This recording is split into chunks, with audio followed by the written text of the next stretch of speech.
Hello everyone, this is for Music Production 9 students only. So we're going to talk about layering a song when you're making a song for the first time from scratch. It is very difficult to get the timing of tracks together if you're just starting from the beginning. So in order to help you, I highly recommend, and for this assessment it's a requirement, that you start by using the drummer. And I'm starting from this point to make sure that when you make a drummer track that you know that you're not using the audio drummer files, but instead you're using the pre-programmed drummer. Okay, so from this menu you can just choose drummer and click create. You don't have to do anything in this menu. Okay, and this is probably familiar to most of you. Okay, one thing that you have to set as you're planning out your song, whether you're working on an introduction, a chorus, a bridge, any kind of transition, is you have to set the BPM where you want it for the song, whether it's fast or slow. If you plan on changing the speed at a certain section of the song, that's fine, but focus on one tempo for right now that you and the rest of your group are comfortable with, and then don't change it for now. Because what you'll find is when you start recording tracks with your piano keyboard, that if your tempo isn't set correctly, you have to go through either a very long and drawn out editing process, or you just have to re-record.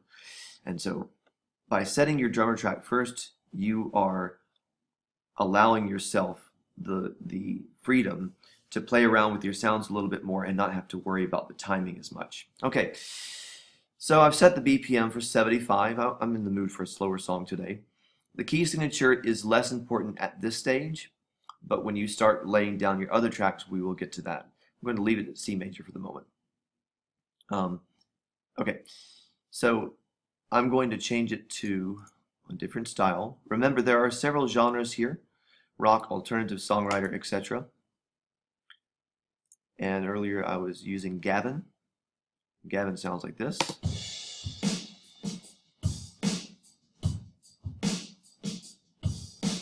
Okay, if you want a visual representation, kind of GarageBand style, you can click this bubble down here and it will pop up like if you're a guitarist and you're using an amp. You don't have to do that for your assessment.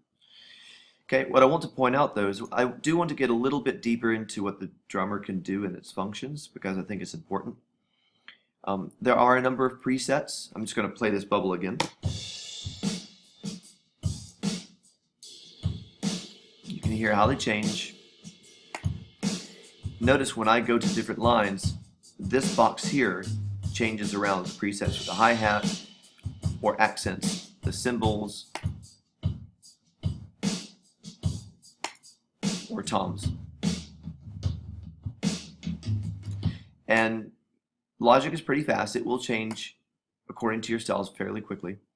And once again, after you decided a preset that you would like to use for your song, you can then fine-tune it even further by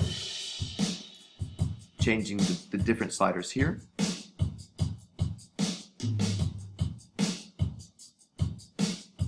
Less fills if you'd like, or more fills if you want it busier.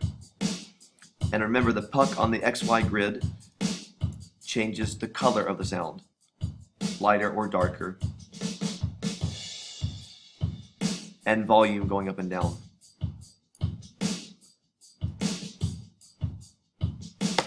Okay, when I'm looking at criterion C, I'm looking at your ability to manipulate the different functions within the drummer and within other tracks.